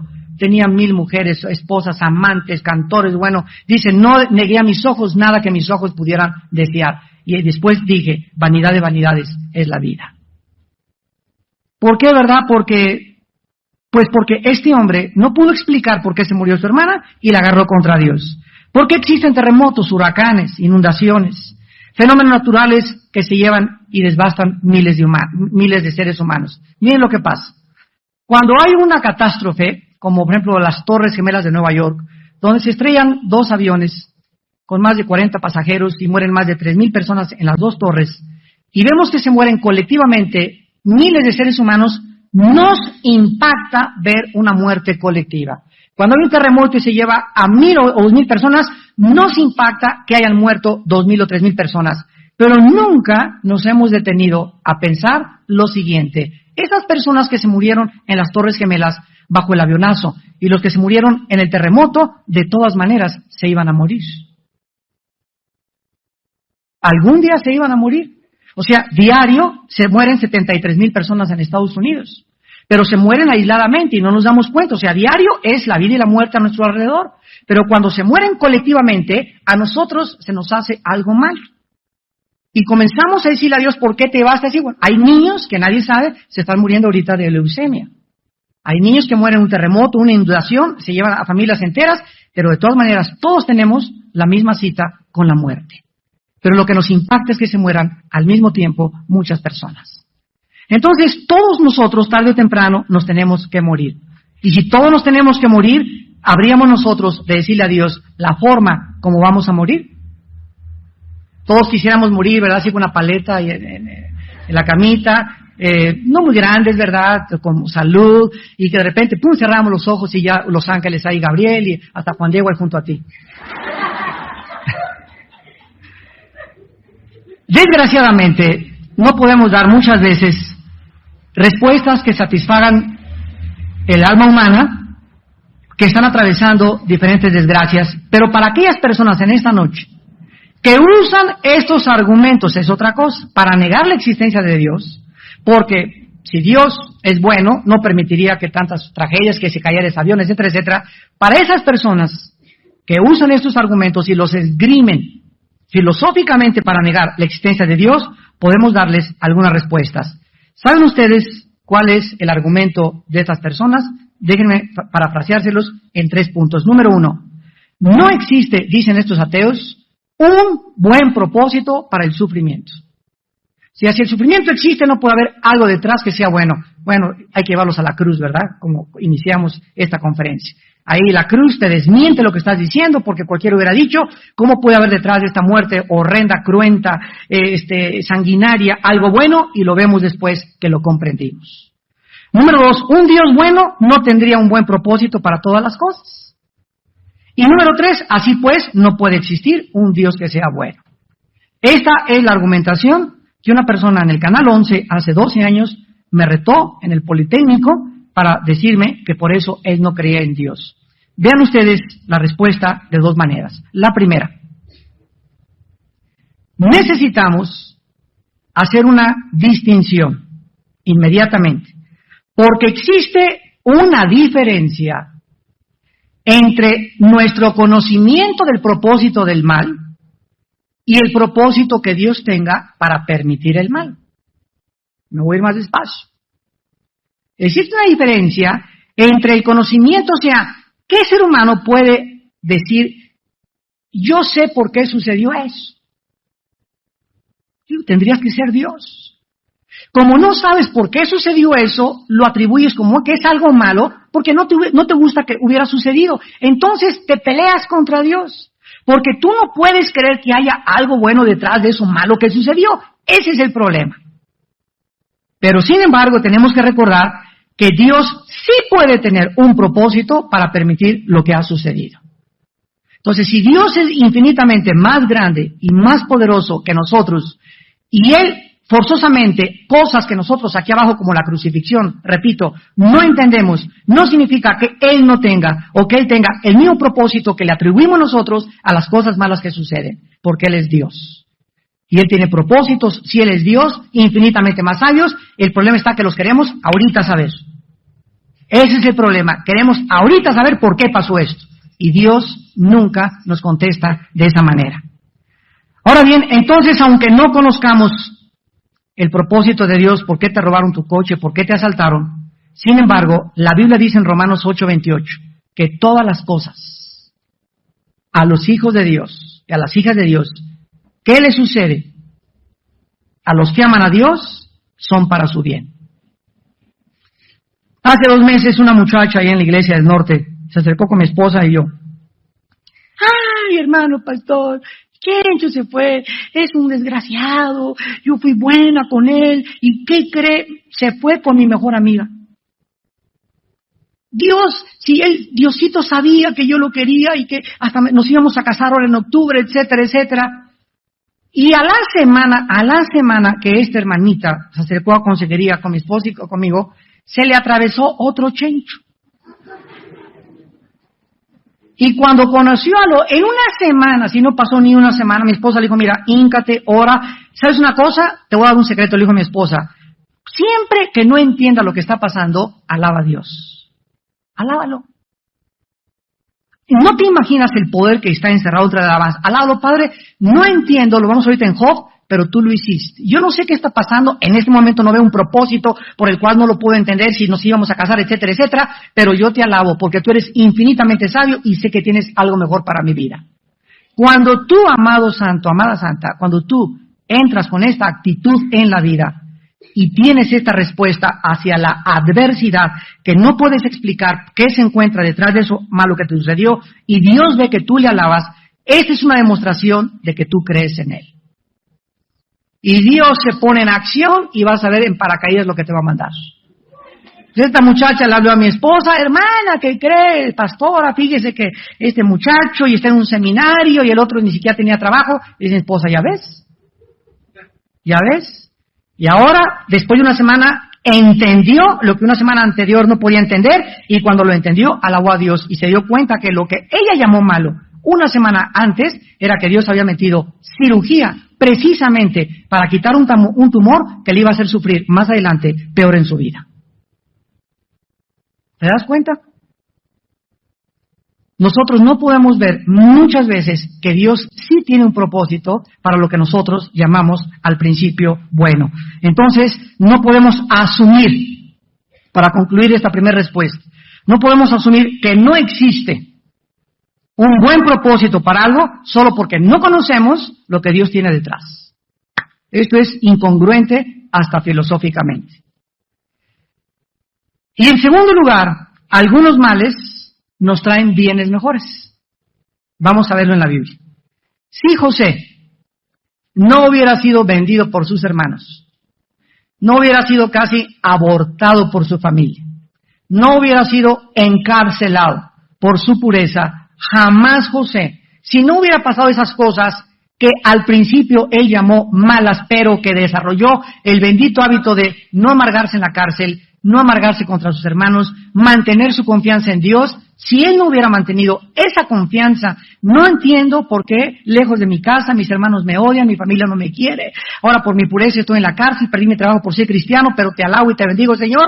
Después de que pasó todas estas cosas, entre comillas, malas, todas esas cosas que eran malas, eran el programa de Dios para que él se convirtiera en el gobernador de Egipto y toda su familia pudiera entrar a Egipto, trabajar en Egipto y servir al faraón. Veamos al terminar el libro del Génesis, capítulo 50, esta verdad. ¿Te das cuenta? Pero si tú no tienes ese hábito de, pues a mí puras desgracias, hermano. Me dejó dos esposos, el que cuando estoy me pega, esto me está pasando, bla, bla, bla, bla, bla, me violaron cuando era niña, me corrieron, me acusaron, me calumniaron por aquello, bla, bla, bla. Si tú eres cristiano y estás atravesando adversidades, pero tú estás viviendo una vida, no que te sonó tu esposo porque tú también le diste un cacerolazo, sino porque eres cristiana, si estás sufriendo por causa de Cristo, se va a convertir para tu bien, para que no me vayas a malentender. Entonces, cuando es por causa de Cristo, como José, se aguantó, no entendía por qué lo vendieron, por qué le pasó aquello, pero dice Génesis 50, versículo 20. Vosotros, les dice a sus hermanos, pensasteis mal contra mí, mas Dios, ¿qué cosa?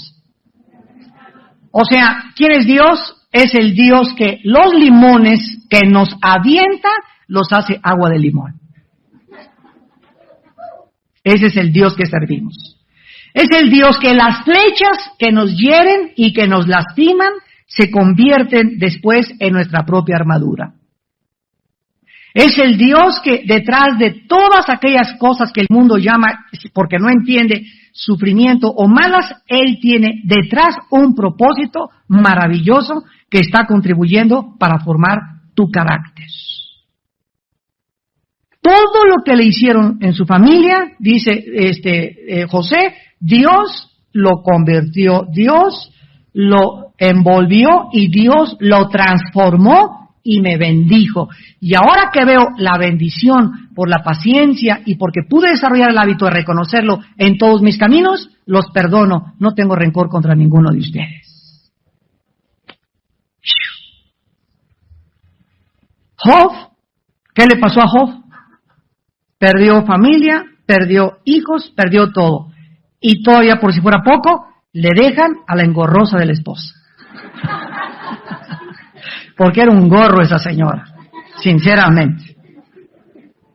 Y todavía, o sea, yo estoy seguro, ¿verdad?, que él hubiera dicho, Señor, de una vez te lo hubieras llevado a ella. Pero Dios no se la llevó a ella. Entonces nos damos cuenta, ¿verdad?, que detrás de todas estas cosas existen cosas maravillosas que nosotros aparentemente no podemos contestar. Algunas personas piensan que pueden imaginarse que criaturas como nosotros, que somos libres, pero no tenemos ninguna posibilidad de hacer algo malo, ¿verdad? ¿No habría esto sido mejor para Dios? O sea, haber creado seres humanos que no hicieran nada malo. Esto es una imposibilidad teológica porque, repito, no existiría la libertad. Claro que Dios sabía que las criaturas se iban a rebelar contra Él e iban a abusar de la libertad. Ya dijimos, nuestra imperfección proviene del abuso de nuestra perfección. O sea, las imperfecciones y los defectos que yo tengo provienen del abuso que yo he hecho de la perfección original, de la libertad con la cual Dios me creó. Entonces, no es de Dios la mancha, es de nosotros. Las imperfecciones vienen del abuso de nuestra libertad. Dios le da libertad a las criaturas fueron las que abusaron de esa libertad, por lo cual el mal entró al universo. Ahora, Dios lo permitió y estamos viendo por qué lo permitió. Vamos a Job capítulo 11 y vamos a contestar algunas de estas preguntas, porque este es el libro más maravilloso que responde por qué sufren los justos. Vamos a partir de esta premisa. Tú no puedes estar en lo correcto y Dios equivocado. Para comenzar, número 1, tú no puedes estar equivocado en lo correcto y Dios equivocado. Cuando alguna persona se levanta contra el razonamiento de Dios y desafía a Dios para discutir con Él, esta persona se está levantando contra el mismo poder que nos hace a nosotros capaz de pensar y razonar.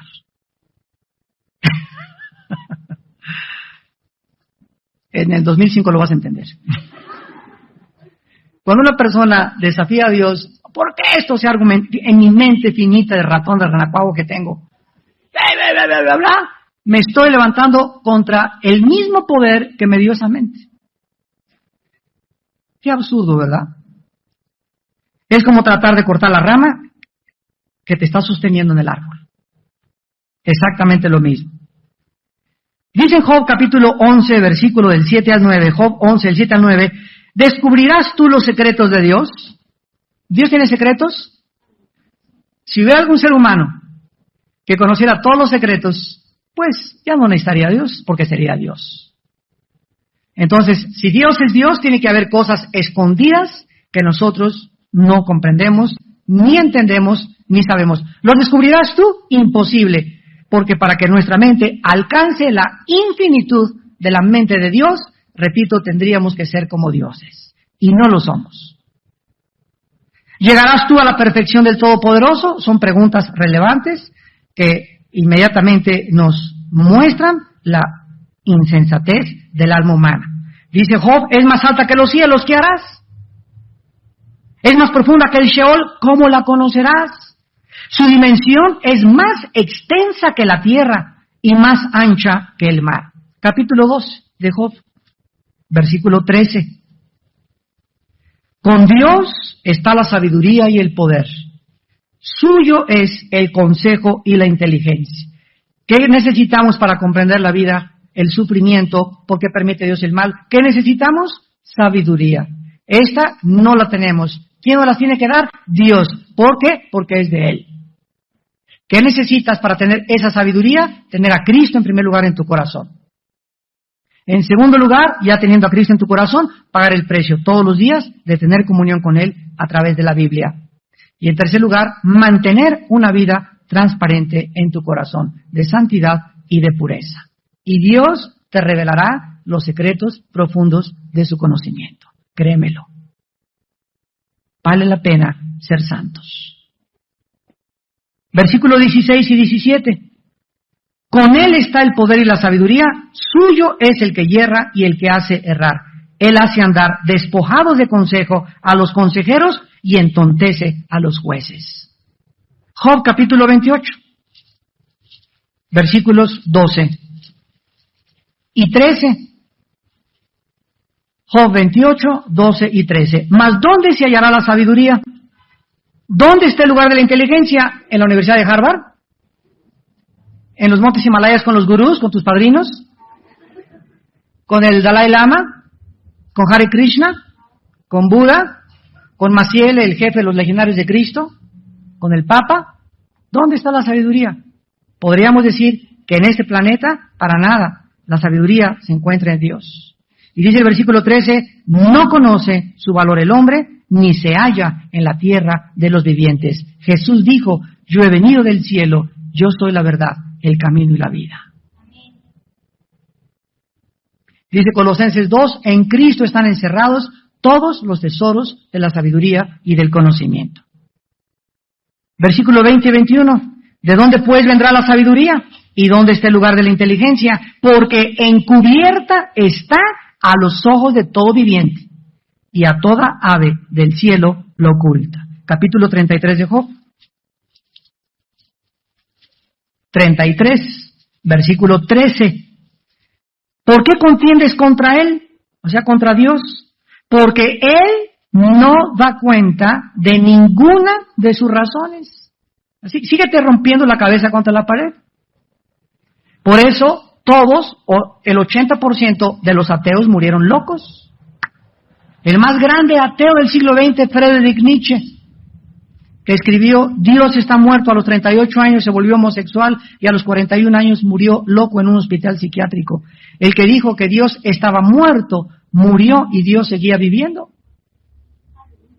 Jean-Paul Sartre, el padre del existencialismo francés, en los 60 escribió el libro La náusea, El muro, dos de sus obras clásicas más famosas de la literatura atea, y al acabar el libro La náusea dice, toda mi vida me he dado cuenta que esto es como un basurero, y es como un muro enfrente de mí que veo que ya no puedo pasar. O sea, él trataba por medio de su mente finita darle respuesta a problemas que trascienden la capacidad para poder tener las respuestas. ¿Y qué sucedió? Escribió el libro del muro. Me choco contra una pared y dice, aunque yo sé que Dios siempre me ha perseguido, muero desesperado porque es demasiado tarde para buscarlo.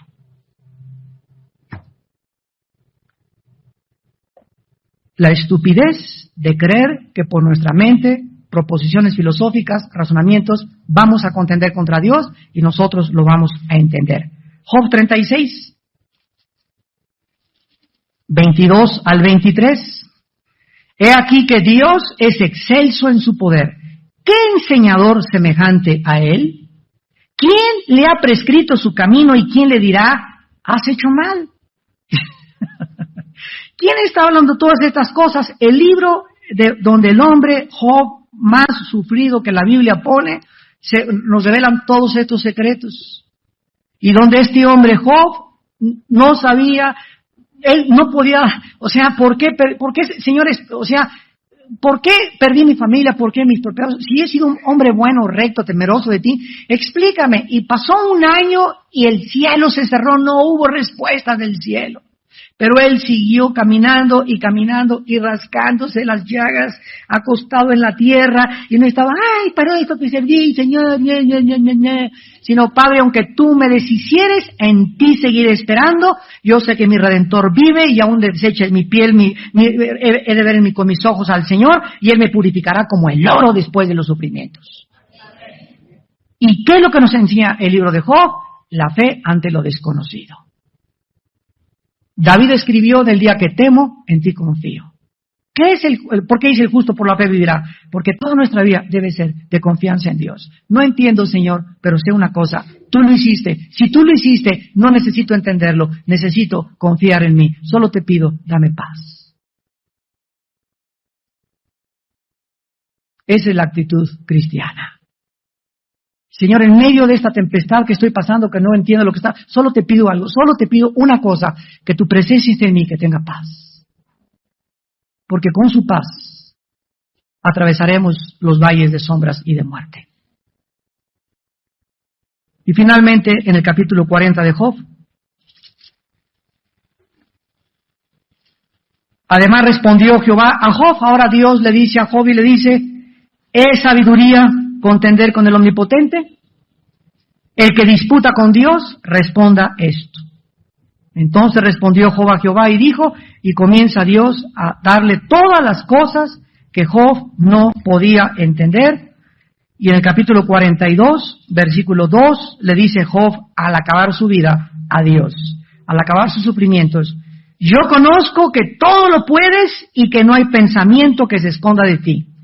¿Quién es el que oscurece el consejo sin entendimiento? Por tanto, yo hablaba lo que no entendía. Cosas demasiado maravillosas para mí que yo no comprendía. Este es el resumen de la historia humana. Los filósofos y los ateos hablan y hablan en la televisión, en los libros, cosas que ni ellos entienden. tratando de competir y de retar y decirle a Dios, te equivocaste en todo lo que hiciste, porque si yo hubiera me sentado en tu trono y si me das chance y eso, Dios, yo tengo mejor sabiduría para arreglar el mundo mejor que tú. Se creen mejores, más buenos y más misericordiosos que Dios, porque no saben lo que están diciendo. Por eso dice la Biblia que cuando nosotros confiamos en el Señor es fortaleza en el tiempo de nuestra angustia. Oremos.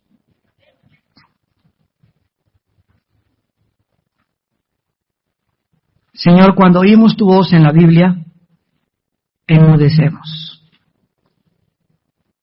Oh profundidad de las riquezas y del conocimiento de Dios. Cuán insondables son tus juicios e inescrutables tus caminos. ¿Quién conoció la mente de Dios? ¿Quién le puede decir o aconsejar y decirle te has equivocado? ¿Quién puede atreverse a decirle que eres más justo que Él? ¿Podrá el hombre justificarse con sus palabras? ¿Podrá el hombre inmundo, en pecado y con su mente entenebrecida, encontrar la sabiduría de Dios? No podrá si Dios no nos la revela. Pero nosotros nos ha revelado el Espíritu, porque el Espíritu todo lo escudriña, aún lo profundo de Dios. Y cuando tenemos paciencia en la vida y amamos a Dios con todo nuestro corazón y nos santificamos cada día más y nos limpiamos de contaminación de carne y de espíritu, perfeccionando la santidad en el temor de Dios, Dios abrirá las puertas de nuestro entendimiento. Torrentes y ríos de conocimiento y de luz entrarán a nuestra mente y a nuestro corazón. Ríos de agua viva, de gozo y de seguridad y de esperanza habrá en nuestra alma para seguir viviendo para el Hijo de Dios. Oh Dios, qué grande eres. Si pudiésemos contar tus maravillas, no habría número para determinarlas. Tú conoces nuestros pensamientos aún de lejos. Los pelos de nuestra cabeza están contados. Tú sabes cuántos granos de arena hay en el mar y el nombre de los billones de estrellas que existen en tu universo. Tú eres muy grande.